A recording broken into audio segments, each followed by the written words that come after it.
कि ये मेरे सरदारों मैं तुम्हारे यहाँ इंडस्ट्री ला दूंगा। और कब लाओगे? अब तो सरकार चली जाएगी। मैंने 2018 की जड़वा की गौशाला में एक बात कही थी, 14 नवंबर को रामविलास शर्मा जी खुद सुन रहे थे कि आपके पास 1 साल बचा हुआ है। उस टाइम भी मैंने इंडस्ट्रियल और मारुति कंपनी का मुद्दा उठाया था, मेरे पास वीडियो है।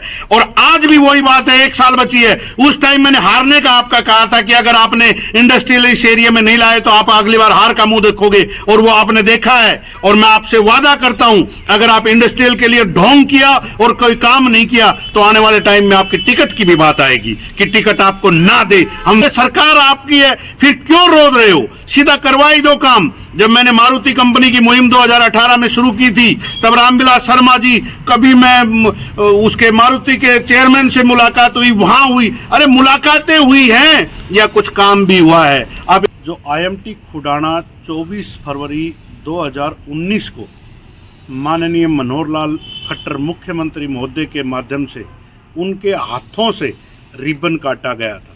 सबसे पहले तो उसी टाइम जब माननीय मुख्यमंत्री जी का किसी भी प्रोजेक्ट के लिए रिबन काटना होता है तो उसके नॉर्म्स पहले पूरे कर दिए जाने चाहिए, ये एक रूल है। लेकिन वो रिबन तो उस टाइम काटा एक खेत का, और आज तक वो वैसे की वैसे है, जिसका नाम दिया गया IMT। और IMT का रिबन काट करके आज तक वो IE भी नहीं है। जब भी कोई लोकल आदमी, चाहे मैं बलवान फौजी हूँ या कोई और संगठन, इस मुद्दे को जागरूक करने की कोशिश करता है तो हमारे हरियाणा के, कहूँगा मैं तो महेंद्रगढ़ के, तो क्योंकि महेंद्रगढ़ से तो उनको कोई लेना देना नहीं, हरियाणा के कद्दावर नेता माननीय श्रीमान रामविलास शर्मा जी, जो कि अपनी टीम के माध्यम से कभी SDM साहब को, कभी इंडस्ट्रियल को, कभी DC साहब को वहाँ पर भेजने का काम करते हैं। इधर से कोई भी चीज़ का मुद्दा उठता है कि IMT क्यों नहीं बनी, IMT के क्या रहा, तो जैसे ही मनोहर लाल खट्टर जी के पास इनकी मेरे ख्याल से 10, 15, 20 पुरानी फोटोएं होंगी, और वो फोटो को डाल करके सीधा डालते हैं कि माननीय मुख्यमंत्री जी से IMT खुडाना के लिए मुलाकात हुई। IMT खुडाना जो प्लेस है उसके चारों तरफ के गांव वालों ने 1300 एकड़ जमीन पोर्टल पर चढ़ा रखी है कि HSIDC को दे रखी है, जो कि अगर 20 लाख के आधार पे देते हैं तो HSIDC गवर्नमेंट को एक प्रॉफिट के माध्यम से वो इंडस्ट्रियल को कितने दामों में बेचती है, वो तो एक अलग पार्ट है।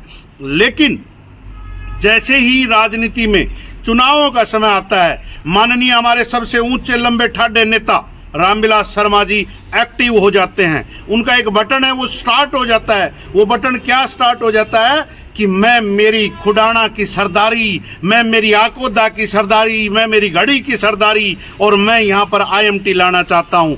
अरे 2019 में जब आपकी सरकार थी, आप शिक्षा मंत्री थे, उस टाइम आपने मनोहर लाल खट्टर जी को यहाँ ला करके शिलान्यास किया था।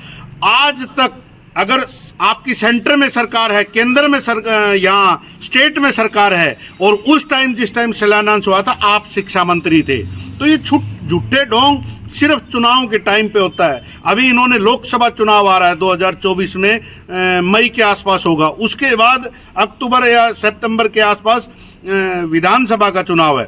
जैसे ये दोनों चुनाव नजदीक आ रहे हैं, इनका कोई बटन चालू हो जाता है कि अब तो मेरे वोट कटेंगे, तो मैं इस चीज को लेकर के लोगों को जागरूक करूं, मैं ये करूं। अरे 4.5 साल कहां थे आप? पिछली सरकारों में कहां थे आप?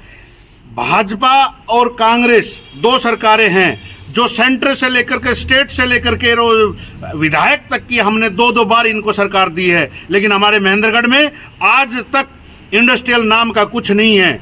डॉक्टर हवे यहाँ पर कह करके गया है दोंगड़ा हाई रैली में कि मैंने मारुति कंपनी के चीफ को ईमेल किया है। मैं डॉक्टर हवे से भी वादा मांगता हूं कि अगर आपने मेल किया है तो सार्वजनिक करें। आपने मुख्यमंत्री को कहा है तो सार्वजनिक करें। चुनाव का मोड आता है तो भाजपा का बटन ऑन हो जाता है कि हमने वो किया था, हमने वो किया था। अरे सरकार आपकी है, फिर क्यों रो रहे हो? सीधा करवाई दो काम। जब मैंने मारुति कंपनी की मुहिम 2018 में शुरू की थी, तब रामविलास शर्मा जी, कभी मैं उसके मारुति के चेयरमैन से मुलाकात हुई, वहां हुई। अरे मुलाकातें हुई हैं या कुछ काम भी हुआ है? आप इतने बड़े कद्दावर नेता थे, इससे ज्यादा महेंद्रगढ़ और आपको क्या दे? सिर्फ और सिर्फ आपके पास एक ढोंगबाजी का काम है, जो कि आप जब भी चुनाव का टाइम आता है तो आईएमटी को लेकर के बैठ जाते हो। आज भी मेरे को जानकारी मिली है कि अभी कुछ टाइम बाद प्रेस कॉन्फ्रेंस है। वो प्रेस कॉन्फ्रेंस किस चीज की है? क्यों मीडिया भाइयों को परेशान कर रहे हो? क्यों जनता के अखबार का किसी और की न्यूज ना लगने दे रहे हो, अपनी न्यूज छोटी मोटी लगा करके?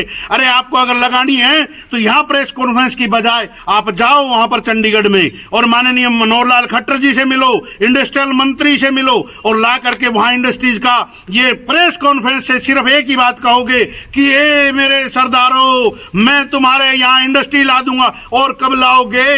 अब तो सरकार चली जाएगी। मैंने 2018 की जड़वा की गौशाला में एक बात कही थी, 14 नवंबर को रामविलास शर्मा जी खुद सुन रहे थे कि आपके पास 1 साल बचा हुआ है। उस टाइम भी मैंने इंडस्ट्रियल और मारुति कंपनी का मुद्दा उठाया था, मेरे पास वीडियो है।